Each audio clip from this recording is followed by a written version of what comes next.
Corporate জগতত ডাঙৰ জোকাৰণি অনিল আগৰৱাল বনাম আদানী গ্ৰুপ। অনিল আগৰৱালৰ বেদান্ত গ্ৰুপৰ ওপৰত ইডিৰ তীব্ৰ অভিযান। আদানীৰ সৈতে সংঘাতৰ পিছতেই এই পদক্ষেপ নেকি? এয়া কেৱল এক আইনী প্ৰক্ৰিয়া নে ইয়াৰ আঁৰত আছে আন কিবা ৰহস্য? ভাৰতীয় উদ্যোগ জগতত বৰ্তমান এক অপ্ৰত্যাশিত আৰু তীব্ৰ উত্তেজনাপূৰ্ণ পৰিস্থিতিৰ সৃষ্টি হৈছে। দেশৰ দুই শীৰ্ষস্থানীয় আৰু প্ৰভাৱশালী ব্যৱসায়িক গোষ্ঠী অনিল আগৰৱালৰ বেদান্ত গ্ৰুপ আৰু গৌতম আদানীৰ আদানী গ্ৰুপ এতিয়া এক পৰোক্ষ মহাসংগ্ৰামত লিপ্ত হোৱাৰ উমান পোৱা গৈছে। এনফৰ্চমেণ্ট ডিৰেক্টৰ বা ইডিয়ে অনিল আগৰৱালৰ বেদান্ত গ্ৰুপৰ কেইবাটাও গুৰুত্বপূৰ্ণ ঠিকনাত চলোৱা বৃহৎ অভিযানে সমগ্ৰ দেশতে চাঞ্চল্যৰ সৃষ্টি কৰিছে। কিন্তু এই অভিযানক কেৱল এক স্বাভাৱিক আইনী তদন্ত বুলি মানি ল'বলৈ প্ৰস্তুত নহয় কৰ্পৰেট বিশেষজ্ঞসকল। কাৰণ ইয়াৰ আঁৰত আছে প্ৰায় এমাহ পুৰণি এক ব্যৱসায়িক সংঘাত, যাৰ সূত্ৰপাত হৈছিল দেশৰ সৰ্বোচ্চ ন্যায়ালয়ত। এই দীঘলীয়া কাহিনীৰ আৰম্ভ হৈছিল আজিৰে পৰা প্ৰায় এমাহ পূৰ্বে। বিষয়টো আছিল বিত্তীয় সংকটৰ পৰা জয়প্ৰকাশ এছ'চিয়েটছ নামৰ কোম্পানীটোৰ হাজাৰ হাজাৰ কোটি টকাৰ সম্পত্তি অধিগ্ৰহণ কৰা। এই বিশাল সম্পত্তি ক্ৰয় কৰিবলৈ দেশৰ কেইবাটাও ডাঙৰ কৰ্পৰেট গোষ্ঠীয়ে নিলাম প্ৰক্ৰিয়াত অংশগ্ৰহণ কৰিছিল। ইয়াৰ ভিতৰত অনিল আগৰৱালৰ বেদান্ত গ্ৰুপ আৰু গৌতম আদানীৰ আদানী গ্ৰুপো আছিল। নিলাম প্ৰক্ৰিয়া শেষ হোৱাৰ পিছত অনিল আগৰৱালে সংবাদ মাধ্যমৰ সন্মুখত এক বিস্ফোৰক দাবী কৰে। তেওঁ মুকলিকৈ কয় যে জয়প্ৰকাশ এছ'চিয়েটছৰ সম্পত্তিৰ বাবে বেদান্ত গ্ৰুপেই আটাইতকৈ বেছি মূল্যৰ দাগ দিছিল। নিয়ম অনুসৰি যিয়ে সৰ্বাধিক দাগ দিয়ে তেওঁৱেই সম্পত্তিৰ মালিকীস্বত্ব পোৱা উচিত। কিন্তু হঠাতে সমগ্ৰ খেলখন সলনি হৈ যায়। আগৰৱালৰ অভিযোগ অনুসৰি এক ৰহস্যজনক কাৰণত পূৰ্বৰ সিদ্ধান্ত সলনি কৰা হয় আৰু আদানী গ্ৰুপক সৰ্বাধিক দাকোটা বুলি ঘোষণা কৰি সেই সম্পত্তি হস্তান্তৰ কৰাৰ প্ৰক্ৰিয়া আৰম্ভ হয়। আদানী গ্ৰুপৰ হাতলৈ এই সম্পত্তি যোৱাৰ পিছতেই অনিল আগৰৱালে নীৰৱে থকা নাছিল। তেওঁ পোনপটীয়াকৈ গৌতম আদানীৰ ব্যৱসায়িক সাম্ৰাজ্যক প্ৰত্যাহ্বান জনাই দেশৰ সৰ্বোচ্চ ন্যায়ালয় অৰ্থাৎ উচ্চতম ন্যায়ালয়ৰ দ্বাৰস্থ হয়।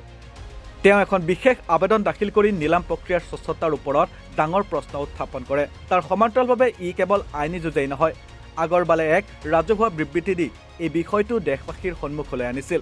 ভাৰতীয় কৰ্পৰেট ইতিহাসত সাধাৰণতে দুটা ডাঙৰ গোষ্ঠীয়ে ইজনে সিজনৰ বিৰুদ্ধে এনেদৰে মুকলি যুদ্ধ ঘোষণা কৰা ঘটনা অতি বিৰল। সেইবাবেই অনিল আগৰৱালৰ এই সাহসিক কাৰ্যক বহুতৰে বাবে এক ডাঙৰ চমক আছিল। এই আইনী আৰু মৌখিক সংঘাতৰ ঠিক এমাহ পাৰ হৈছেহে মাত্ৰ।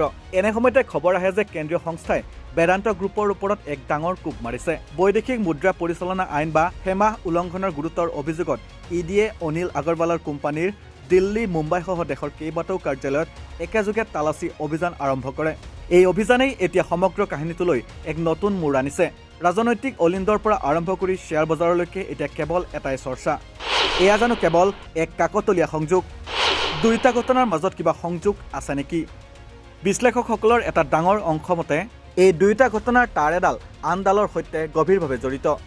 তেওঁলোকৰ যুক্তি হৈছে যে গৌতম আদানীৰ গ্ৰুপক চৰকাৰৰ অতি ঘনিষ্ঠ বুলি গণ্য কৰা হয়। অনিল আগৰৱালে যিহেতু আদানীক পোনপটীয়াকৈ উচ্চতম ন্যায়ালয়ত প্ৰত্যাহ্বান জনাইছিল আৰু নিলাম প্ৰক্ৰিয়াৰ ওপৰত প্ৰশ্ন তুলিছিল, গতিকে ইয়াৰ ঠিক এমাহৰ পিছতে ইডিৰ দৰে কেন্দ্ৰীয় সংস্থাক বেদান্তৰ পাছত লগাই দিয়া কাৰ্য এক প্ৰকাৰৰ কৰ্পৰেট হেঁচা বা প্ৰতিশোধ হ'ব পাৰে, যাতে আগৰৱালে নিজৰ পদক্ষেপৰ পৰা পিছ হুহুকি আহে। আনহাতে দ্বিতীয়টো পক্ষৰ মতে এই দুয়োটা ঘটনাৰ মাজত কোনো সম্পৰ্ক নাই। হেমাহ উলংঘনৰ গোচৰসমূহ দীৰ্ঘদিনীয়া তদন্তৰ ফচল। ইডিয়ে হঠাতে এদিনতে কোনো ডাঙৰ কৰ্পৰেট গ্ৰুপৰ ওপৰত অভিযান চলাব নোৱাৰে। ইয়াৰ বাবে বহু পূৰ্বৰে পৰা তথ্য সংগ্ৰহ কৰা হয়। গতিকে বেদান্তৰ ওপৰত হোৱা এই অভিযান সম্পূৰ্ণ আইনী আৰু ইয়াৰ সৈতে আদানী গ্ৰুপৰ সংঘাতৰ কোনো চৰকাৰী সম্পৰ্ক নাই। কিন্তু সত্য যিয়েই নহওক কিয়, অনিল আগৰৱালৰ বেদান্ত গ্ৰুপৰ বাবে বৰ্তমান সময়ছোৱাত অতি সংকটপূৰ্ণ হৈ পৰিছে। এফালে যদি তেওঁ আদানীক জয়প্ৰকাশ এছ'চিয়েটছৰ গোচৰত পৰাস্ত কৰিবলৈ আইনী যুঁজ দি আছে, আৰু আনফালে এতিয়া তেওঁ নিজৰ কোম্পানীক ইডিৰ কবলৰ পৰা ৰক্ষা কৰিবলগীয়া হৈছে। এই কৰ্পৰেট যুদ্ধই অনাগত দিনত ভাৰতীয় উদ্যোগ জগতৰ লগতে দেশৰ ৰাজনীতিও উত্তপ্ত কৰি ৰাখিব, সেয়া নিশ্চিত হৈ পৰিছে। এতিয়া সমগ্ৰ দেশৰে চকু থাকিব উচ্চতম ন্যায়ালয়ৰ পৰৱৰ্তী শুনানি আৰু ইডিৰ তদন্তৰ শেষ ফলাফলৰ ওপৰত। News desk report, north east নাও।